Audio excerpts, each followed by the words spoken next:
एक बार अपनी सच्ची श्रद्धा के साथ जय श्री राम जय बागेश्वर धाम जरूर बोली दोस्तों।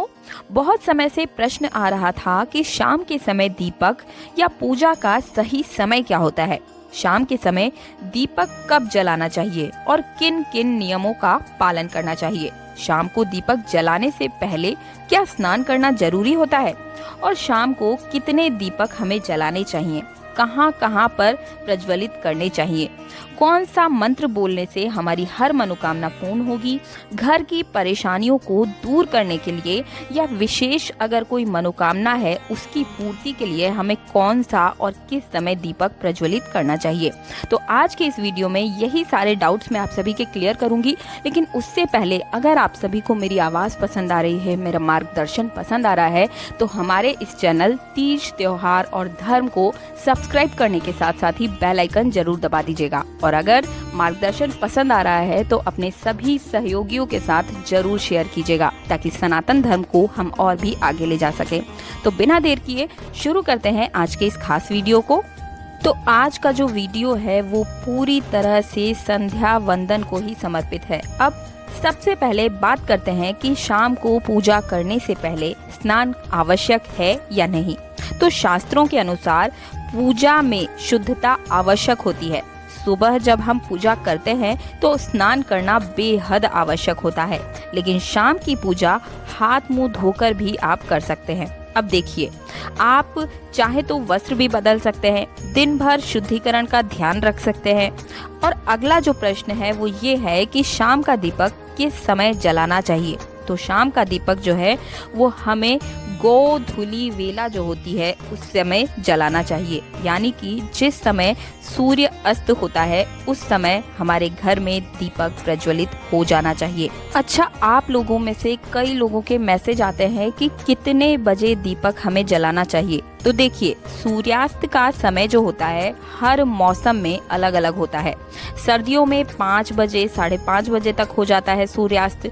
वैसे गर्मियों में ही 6:30 या 7 बजे तक सूर्यास्त होता है और कभी कभी तो 7:30 बज जाते हैं। इसलिए इस बात का सही समय का आपको कोई भी टाइम एक नहीं है पर्टिकुलर कि आपको इस समय ही संध्या का दीपक जलाना है, इसलिए सही समय बताना थोड़ा मुश्किल होगा। तो आप बस संध्या काल का ध्यान रखें कि जब सूर्यास्त हो रहा हो, आसमान में जब लालिमा छा गई हो, तो आप मान लीजिए कि यही समय है दीपक प्रज्वलन का। अगला जो प्रश्न है वो ये है कि शाम के समय हमें कितने दीपक जलाने चाहिए, अपने घर में प्रतिदिन हमें कितने दीपकों का प्रज्वलन करना चाहिए। तो देखिए, शास्त्रों के अनुसार प्रतिदिन हमें मुख्य द्वार पर 1 दीपक अवश्य ही जलाना चाहिए। शाम के समय लक्ष्मी माता और उनकी बहन दरिद्रता दोनों ही भ्रमण करने निकलती है। जिस घर के मुख्य द्वार पर दीपक जलता है उस घर में लक्ष्मी माता प्रवेश कर जाती है और जिस घर में दीपक नहीं जलता है वहां दरिद्रता प्रवेश कर जाती है। ऐसा करने से नकारात्मक ऊर्जा प्रवेश नहीं करती है। अगर आपके घर के बाहर दीपक लगा होगा तो नकारात्मकता आपके घर में बिल्कुल प्रवेश नहीं कर पाएगी। कोई वास्तु दोष अपने घर में जो है मुख्य द्वार पर अगर दीपक लगा दिखेगा तो वास्तु दोष भी आपके घर में प्रवेश नहीं कर पाएगा। अगर आपके घर में पितृ दोष है, दीपक आप अवश्य लगाएं मुख्य द्वार पर।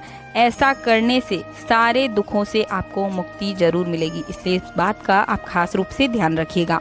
अब बात करते हैं दूसरे दीपक की। तो दूसरा जो दीपक जलेगा वो जलेगा माँ तुलसी के, जो अपने घर में जहाँ पर भी माँ तुलसी को लगाया है उनका जो गमला है उसके आसपास आप एक जरूर दीपक लगाइएगा, क्योंकि तुलसी की जड़ है उसे आप कभी भी अंधकार में ना रखें। घर में दरिद्रता का इससे वास हो जाता है।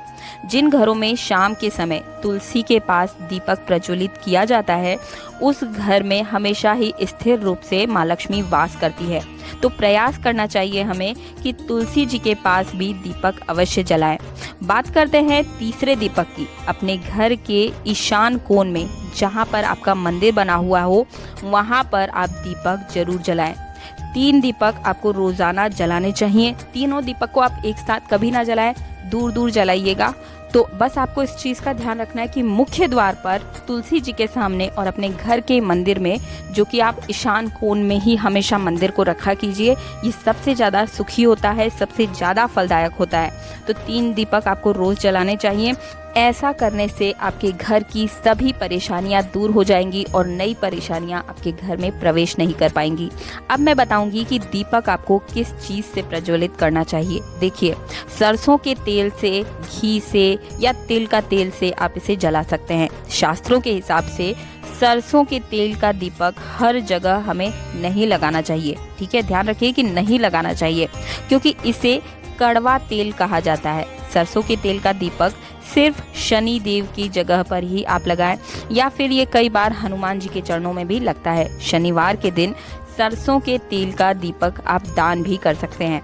आप चाहें तो पीपल के पेड़ के नीचे भी सरसों के तेल का दीपक जला सकते हैं, या फिर भैरव बाबा के चरणों में भी आप इस दीपक को प्रज्वलित कर सकते हैं। और इसके अलावा कहीं पर भी सरसों के तेल का दीपक आपको नहीं जलाना चाहिए। शास्त्रों के हिसाब से घर में या किसी भी देवता को दीपक लगाना चाहिए तो गाय के शुद्ध घी को डालकर ही हमें जलाना चाहिए। अगर ऐसे समय में गाय का घी नहीं है हमारे पास, तो हमें क्या करना चाहिए? तो ऐसे में शुद्ध घी ना हो तो तिल के तेल का दीपक हम लगा सकते हैं। और एक बात का आप विशेष तौर पर ध्यान रखिएगा, जो मैं अभी बताने जा रही हूँ।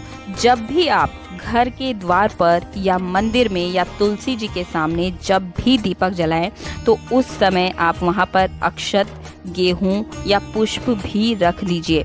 और अगर आपके पास अक्षत नहीं है तो आप गेहूं रख दीजिए, पुष्प अगर नहीं है तो वो रख दीजिए। मतलब कोई भी एक चीज़ आपको ज़रूर रखनी है।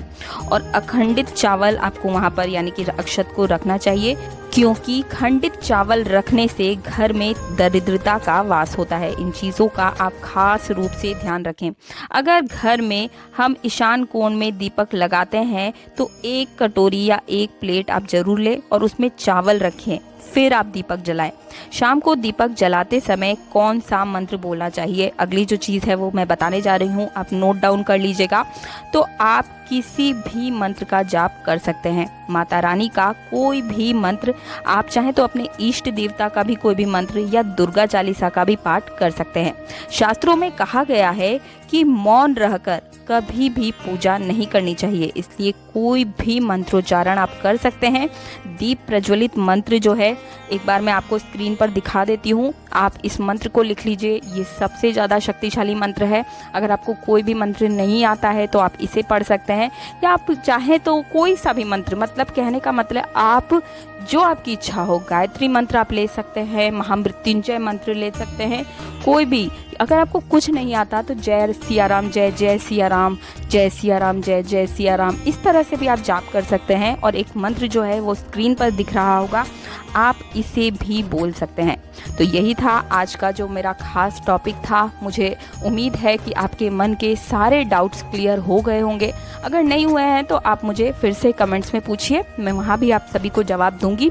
और उम्मीद है आपको वीडियो पसंद आया होगा। वीडियो पसंद आया तो वीडियो को लाइक करने के साथ चैनल को सब्सक्राइब करके ज़रूर जाइएगा, क्योंकि बहुत ज़्यादा मेहनत लगती है इस तरह के वीडियोज़ को बनाने में। और पास वाला बेल आइकन ज़रूर दबाया कीजिए। वीडियो को सभी के साथ शेयर कीजिए ताकि हमारा सनातनी परिवार जो है आगे ही बढ़ता जाए। मिलती हूँ अगले वीडियो में। जय सिया राम, जय जय हनुमान, जय बागेश्वर धाम, ओम नमः शिवाय।